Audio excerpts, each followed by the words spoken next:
Hardware Resources offers a creative way to make the most of your drawer space with this two-tier double cutlery drawer. This double cutlery drawer replaces most standard existing drawers and also has the option of push-to-open slide on the inner drawer.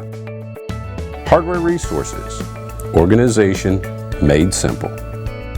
If using a variable speed screw gun with clutch to install your new organizer, make sure it is set to a lower setting. Remove your drawer where you plan to install your new organizer and remove the drawer front. Measure and install drawer front on the new cutlery drawer. Remove the undermount drawer clips from your old drawer or install new undermount drawer clips.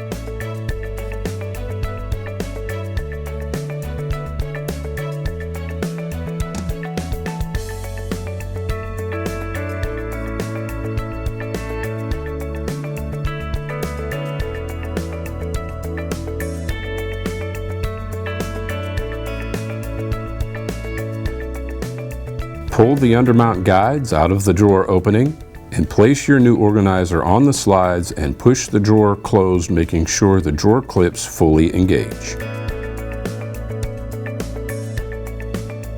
Test the drawer's closing action and make necessary adjustments. If equipped, test the push-to-open slides by squeezing the top drawer forward and releasing. To close the top drawer, pull drawer all the way forward until slides engage.